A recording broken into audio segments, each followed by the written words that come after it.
مسجد میں خدا کے گھر میں اللہ جل شانہ نے آپ کو ہم کو یہ توفیق عطا فرمائی کہ ہماری زندگی کے چند لمحات اللہ اور اللہ کے رسول کی ذکر میں سننے اور سنانے میں گزر رہی ہے۔ یہ آپ کے اور ہمارے مشترکہ خوش نصیبی ہے اور یہ زندگی کی سب سے بہترین لمحات۔ زندگی تو سب کو گزارنا ہی ہے، کوئی ہوٹل میں گزارے گا، کوئی دکان میں گزارے گا، کوئی سیاست میں گزارے گا، لیکن زندگی کے سب سے بہترین لمحات ہیں جو خدا کے گھر میں گزر جائے، مسجد میں گزر جائے، نماز میں گزر جائے، اللہ اور اللہ کے رسول کی ذکر کے جو لمحات گزر جائے، وہ لمحات آپ کی دنیا کی بھی کامیابی دے گا اور کل بروز محشر یہی لمحات آپ کو اللہ کے فضل و کرم سے جنت میں لے کر کے چلا جائے۔ تو ایسے موقع کو یہ مسلمانوں کو کبھی ضائع نہیں کرنا چاہیے۔ یہ موقع بار بار آنے والا نہیں، اور یہ بھی بتاؤ کہ ہر آدمی کی نصیبی بھی نہیں۔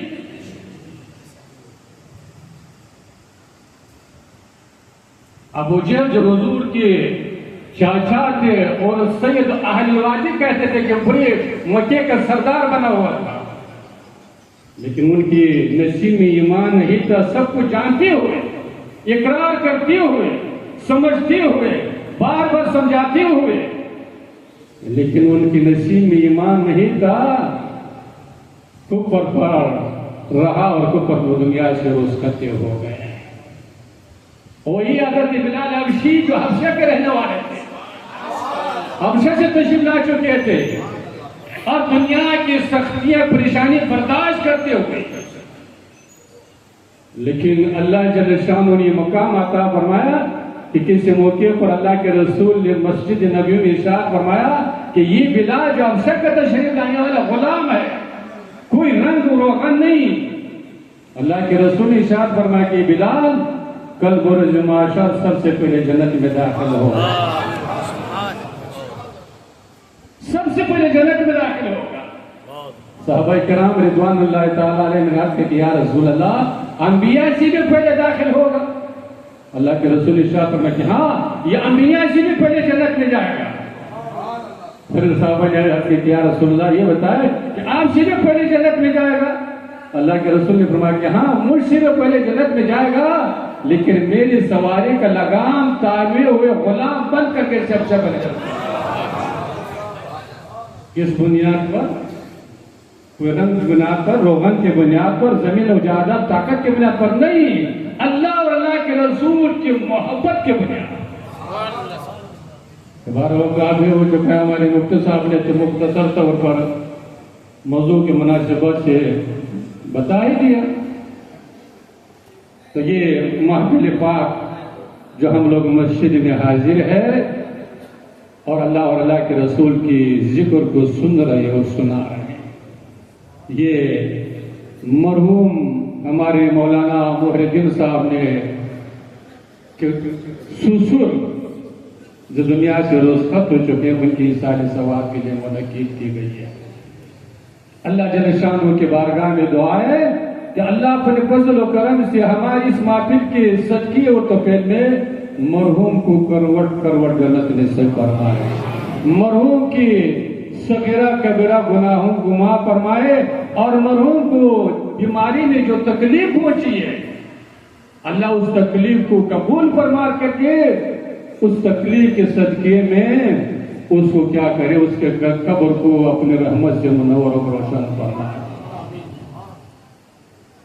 موت ایسی حقیقت ہے کہ موت سے کسی کو انکار ہی نہیں، چاہے مسلمان ہو، یہودی ہو، مشرک ہو، نصرانی ہو، کسی بھی زبان کا ہو، کسی بھی خطے کا ہو، تمام انسان اس پر متفق ہے کہ ایک نہیں کیا کرنا ہوگا، موت کا سامنا کرنا ہی پڑے گا، موت کا ذائقہ چکھنا ہی پڑے گا، کسی کا اختلاف نہیں۔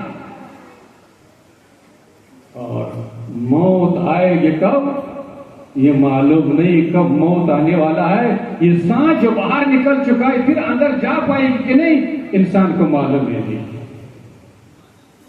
ایک لمحے کے بعد پھر ہم لوگ رہیں گے کہ نہیں رہیں گے دنیا میں یہ انسان کو معلوم نہیں. اس لیے علماء نے حکم دیا کہ ایک مسلمان کو ہم وقت ہمیشہ موت کے لیے تیار رہنا یہ چاہیے. اور تیار رہنے کا مطلب کیا ہے؟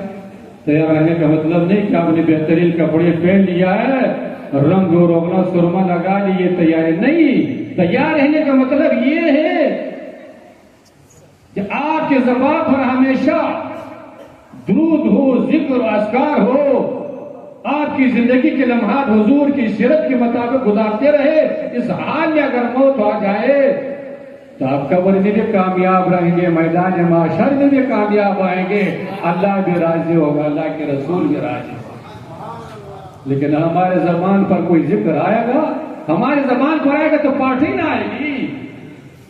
ہم لوگ جو ذکر کریں گے، کہیں بیٹھیں گے، ہوٹل میں بیٹھیں گے، مسجد خدا کے گھر میں بیٹھیں گے، یہ نہیں کہ اللہ اور اللہ کا رسول کا ذکر ہو جائے. مسجد میں بھی اگر آ جائیں گے تو سب سے پہلے جس امام کے پیچھے نماز پڑھے اس کے غیبت شروع کریں گے، اس کو ترچھی نظر سے دیکھیں گے، اس کے کپڑوں کے دیکھیں وہ امام صاحب نے بہترین کپڑا لایا کیوں پہنا، امام صاحب موٹر سائیکل پر جو جا رہا ہے یہ کہاں سے لایا. جب مقتدی کا نیت اتنا خراب ہوگا تو کبھی اس کی نماز امام صاحب کے پیچھے ہو ہی نہیں سکتی ہے نا. اللہ اکبر. اس لیے اپنے دل و دماغ کو صاف رکھیے، اپنی اماموں کو قدر کیجیے، اپنے علماء کا قدر کیجیے. علماء اگر نہ رہے تو پھر اس منبر سے، اس محراب سے حلال و حرام بتائے گا کون؟ جائز و ناجائز بتائے گا کون؟ اسلام کے بارے میں بتائے گا کون؟ یہی علماء ہے جو 7,000 6,000 10,000 پر قناعت کر کے صبر کر کے کیا کر رہا ہے؟ آپ کو منبر و محراب سے حلال بھی بتا رہا ہے، حرام بھی بتا رہا ہے، حضور کی عظمت کے بارے میں بتا رہا ہے، حضور کی محبت کے بارے میں بتا رہا ہے. اور کیا کر رہا ہے؟ آپ کے بچوں کو دینی اسلامی تعلیم بھی دے رہا ہے.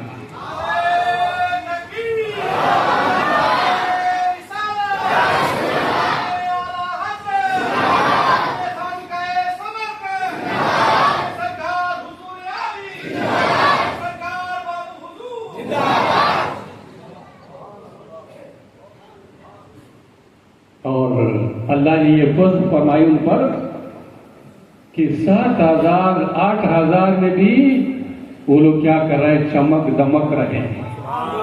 جو ماسٹر مہینہ 50,000 روپے لے رہا ہے اس نے کبھی لمبا کرتا پہنا ہی نہیں.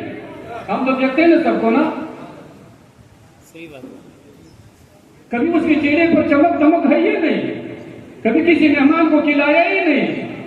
لیکن ہمارے علماء اللہ نے اس 8,000 میں 10,000 میں 6,000 میں برکت عطا فرمائی کہ پان بھی چبا رہا ہے، لمبا کرتا بھی پہنے ہوئے ہے، مہمانوں کو چائے بھی پلا رہا ہے، کھانا بھی کھلا رہا ہے، اور چہرے پر چمک دمک بھی نظر آ رہا ہے. اس لیے کہ اللہ جل شانہ نے ارشاد فرمایا ان اللہ مع الصابرین، اللہ صبر والوں کے ساتھ ہے. بندہ ساتھ دے یا نہ دے، جو صبر کرنے والے بندہ اس کے ساتھ دے یا نہ سکے، لیکن اللہ نے وعدہ فرمایا ہے کہ جو بندہ قناعت کرے گا، دین کی خدمت کرے گا اور صبر کرے گا، اللہ جل شانہ دنیا میں بھی اس کے ساتھ رہے گا، کل بروز محشر بھی اس کے ساتھ رہے گا. بہرحال یہ موضوع تو الگ ہی ہے، اب یہ تو اصلاح ثواب کی موضوع ہے. تو اللہ جل شانہ نے ارشاد فرمایا کل اے محبوب اپنے ماننے والے اپنی امت سے کہہ دیجیے. کیا کہہ دیجیے؟ ان الموت الذی تفرون منہ، کہ جس موت سے تم لوگ بھاگنا چاہتے ہو، جس موت سے تم لوگ نفرت کرنا چاہتے ہو، جس موت کو تم لوگ ناپسند کرنا چاہتے ہو، اور موت سے بچنے کے لیے کبھی بمبئی کا چکر لگاتے ہو، کبھی حیدرآباد کا چکر لگاتے ہو، کبھی دلی کا چکر لگاتے ہو کہ موت سے بچ جائے، مرے نہیں. اللہ نے ارشاد فرمایا وَإِنَّهُ مُلَاقِيكُمْ، چاہے تم لوگ کتنی چکر لگاؤ، جب موت کا وقت آئے گا موت تم لوگوں سے ملاقات کر کے رہے گا. تم لوگوں کو ملاقات کرنے کی ضرورت نہیں، تم لوگ تو بھاگ رہے ہو، تم لوگ تو دلی بمبئی کا چکر لگائے رہے ہو، تم لوگوں کو ملاقات کی ضرورت نہیں، یہ موت تم لوگوں سے ملاقات کر گیا۔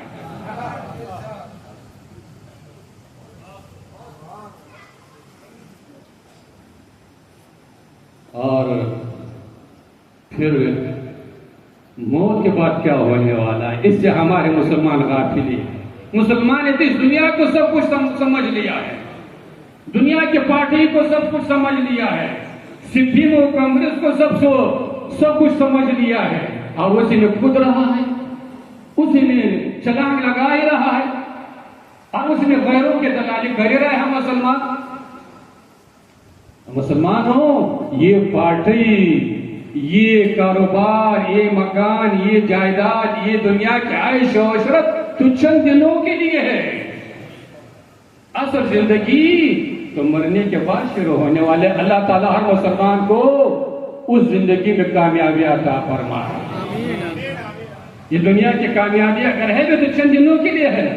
آپ اگر بہترین کوٹھی ہو، گاڑی ہو، پارٹی میں آپ منسٹر صاحب بن جائے، کچھ بھی بن جائے، تو کتنے کے لیے ہوگی؟ زیادہ سے زیادہ 60 سال کے لیے ہوگی، 70 سال کے لیے ہوگی۔ اس کے بعد پارٹی بھی چھوٹے گا، مکان بھی چھوٹے گا، گاڑی بھی چھوٹے گا، نام بھی چھوٹے گا، اور نام تو سب سے پہلے چھوٹے گا۔ انسان جب آنکھیں بند ہو جائے، اب کتنا بڑا نام والا آدمی ہو تو اس کا نام لیا جائے گا نہیں، کیا کہا جائے گا؟ جنازہ کو اٹھاؤ۔ میں کو اس نام نہیں لیا جائے، نام ختم۔ میں کو اٹھاؤ، میں کو رکھ دو، میں کو غسل دو، میں کو اصل لے کر کے جاؤ، جنازے کو قبر میں اتار، نام ختم ہو چکا۔ جس نام کے لیے مر رہا تھا، جس نام پر اس کو پوری دنیا پہچان رہا تھا، اب سانس ختم ہو گئی، نام بھی ختم۔